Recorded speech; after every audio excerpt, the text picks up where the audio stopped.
बिस्मिल्लाहिर्रहमानिर्रहीम। Superior learning management system Chunda campus से आज हम लोग बायोलॉजी पार्ट 1 के चैप्टर नंबर 12 का टॉपिक स्टार्ट करेंगे, डाइजेशन इन ओरल कैविटी। के ओरल कैविटी के अंदर डाइजेशन किस तरह से होती है। तो डाइजेशन इन ओरल कैविटी में अगर देखें तो कहता है there are several functions of the oral cavity. के ओरल कैविटी के मुख्तलिफ फंक्शंस हैं। The most obvious being is the selection of food, कि उसने सिलेक्शन ऑफ फूड करनी होती है। उसके बाद ग्राइंडिंग और मैस्टिकेशन, कि उस फूड को ग्राइंड करना होता है।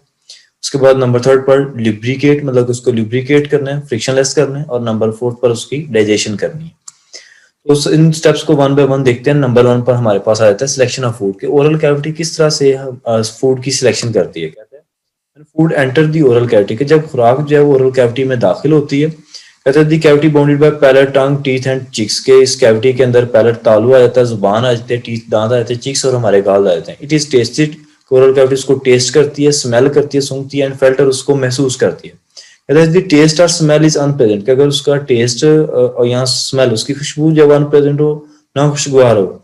और इफ हार्ड ऑब्जेक्ट्स, अगर कोई हार्ड ऑब्जेक्ट्स लाइक बोन, कोई हड्डी वगैरह, और डर्ट्स, अगर कोई कैंकर वगैरह, को पत्थर वगैरह मौजूद होता है present in the food, it is rejected. तो ओरल कैविटी उस फूड को रिजेक्ट कर देती है, मतलब कि माउथ से उसको बाहर निकाल देती है। तो अगर ये चीजें मौजूद नहीं है तो ओरल कैविटी उस फूड को सिलेक्ट कर लेगी और आगे उसको अगला काम क्या स्टार्ट कर देगी, उसकी डाइजेशन का। तो कहते हैं oral cavity is aided in the selection by senses of smell, taste and sight, के वो स्मेल के जैसे टेस्टिंग या साइट, मतलब देख के भी जो है वो एक फूड को सिलेक्ट कर सकते हैं। मतलब अगर एक खुराक अगर उसकी स्मेल अच्छी है, देखने में अच्छी लग रही है, तो उसको भी जो ओरल कैविटी जो है सिलेक्ट कर लेती है। कहते हैं tongue being sensory and muscular organ play most important role in the selection of food through taste buds, के जुबान के ऊपर जो टेस्ट बर्ड्स होते हैं, ये एक सेंसरी ऑर्गन है, ये भी जो है वो मेजर रोल प्ले करती है सिलेक्शन ऑफ फूड के अंदर। तो सिलेक्शन होने के बाद जो ऐसी फूड जो सिलेक्ट होगी, उसका अगला काम क्या करेगी, ओरल कैविटी ग्राइंडिंग करेगी, उसको ग्राइंड करेगी, पीसेगी। ग्राइंडिंग में क्या होता है, कहता है आफ्टर द सिलेक्शन होने के बाद food is ground by means of molar teeth into smaller pieces, के मोलर टीथ मतलब दाढ़ों की मदद से उस खुराक को जो है वो पीसा जाता है छोटे पीसेस के अंदर। दिस इज यूजफुल बिकॉज, ये बहुत मुफीद होता है, because the oesophagus allows relatively small passes to pass through them, क्योंकि एसोफेगस अपने अंदर से छोटे सब्सटेंसेस को ही पास करने देता है।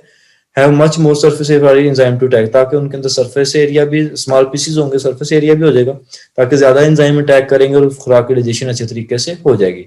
तो ग्राइंडिंग करने के बाद अगला स्टेप आ जाता है लुब्रिकेशन एंड डाइजेशन का। तो इसमें क्या होता है, कहता है these are the main function of the oral cavity. Oral cavity के मेन फंक्शन है अकम्प्लिश्ड बाय सलाइवा, जो कि वो सलाइवा की मदद से करती है। Saliva is created by 3 pairs of salivary glands, की 3 तरह के ग्लैंड से प्रोड्यूस किया जाता है, namely sublingual gland situated below the tongue. Number 1 पर सबलिंगुअल ग्लैंड है जो जुबान के नीचे होते हैं, सब मैक्सिलरी ग्लैंड जो जाज के बैक साइड पर होते हैं, एंड पैरेटिड ग्लैंड्स जो कि इन फ्रंट ऑफ ईयर्स के, हमारे कानों के मतलब जो है वो सामने होते हैं। ये 3 तरह के ग्लैंड्स हैं। इन तीनों ने स्क्रीशन करनी है और इसकी जो स्क्रीशन होती है ग्लैंड्स की कलेक्टिवली, उसको हम लोग सलाइवा कह देते हैं। The saliva is produced by these glands contain 3 important ingredients, के सलाइवा इन 3 ग्लैंड्स ने प्रोड्यूस करना होता है, जिसके अंदर ये वाले इंपॉर्टेंट जो है वो इंग्रेडिएंट्स मौजूद होंगे। नंबर 1 पर उसमें वाटर और म्यूकस होता है सलाइवा में। नंबर 2 पर sodium bicarbonates and some other salt, उसके अलावा कुछ और साल्ट्स होते हैं। कार्बोहाइड्रेट डाइजेस्टिंग एंजाइम अमाइलेज, यहाँ हम लोग कहते हैं पेटाइलिन मौजूद होते हैं। तो ये सलाइवा की जो वो कंपोजिशन है, उसके इंग्रेडिएंट्स हैं।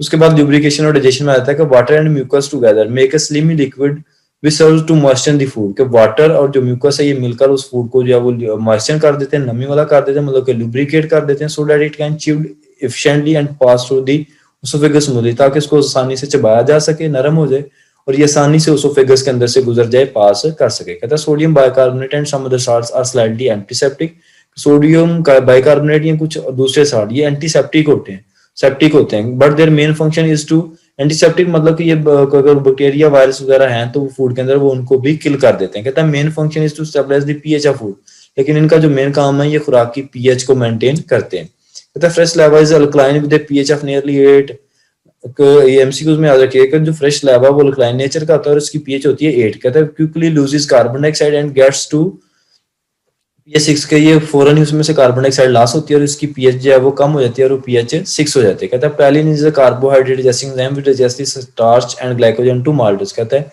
जो पैलिन है ये कार्बोहाइड्रेट डाइजेस्टिंग एंजाइम है जिसने स्टार्च को डाइजेस्ट करके ग्लूकोज को आगे माल्टोज में कन्वर्ट करना होता है। अगला काम आ जाता है इसके अंदर स्वेल्विंग का, निगलने का।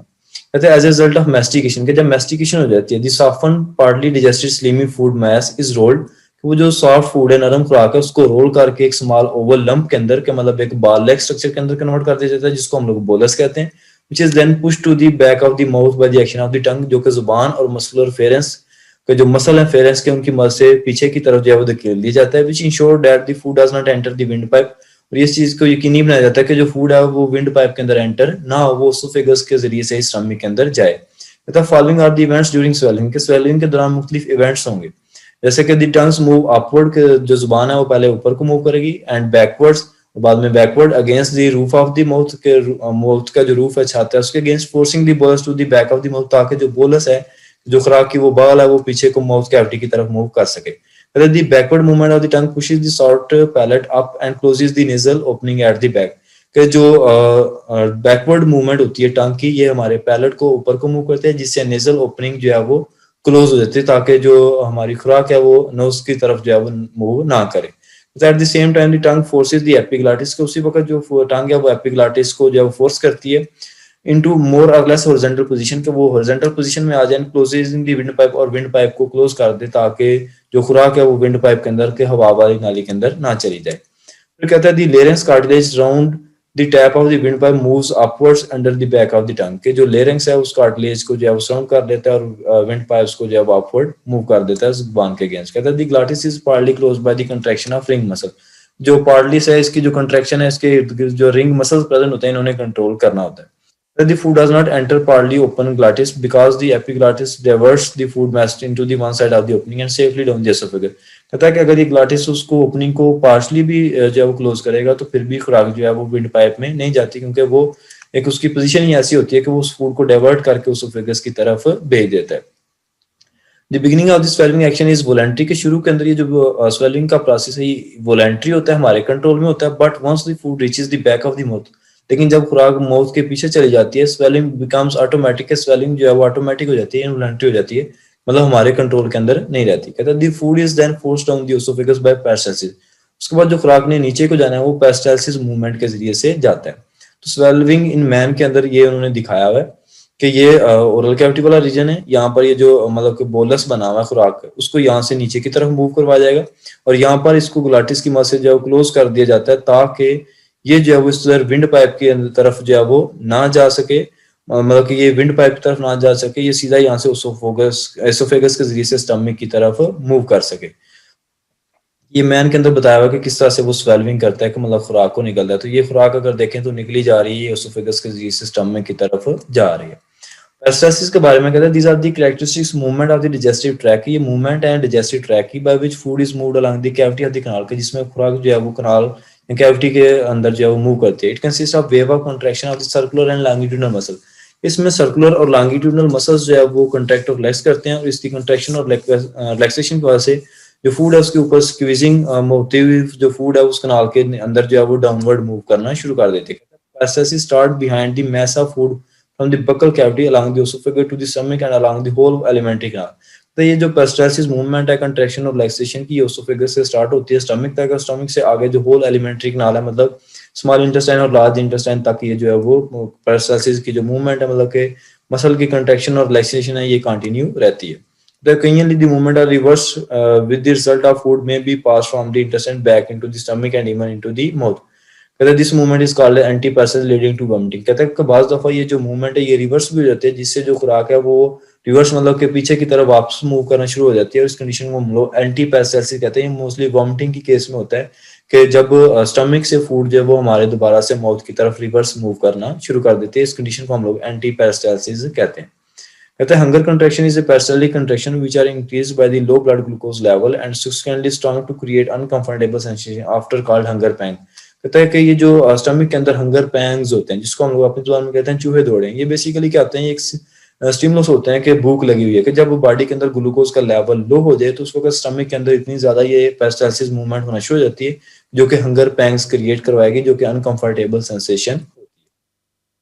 Hunger pang usually begin 12 to 24 hours after previous meal, के जब हम लोग पिछला खाना खाए हुए को 12 से 24 घंटे हो जाते हैं तो उस वक्त हंगर पैंग्स जो है वो शुरू हो जाते हैं। बाज़ दफा इसका टाइम जो है थोड़ा बहुत कम या ज्यादा भी हो सकते हैं।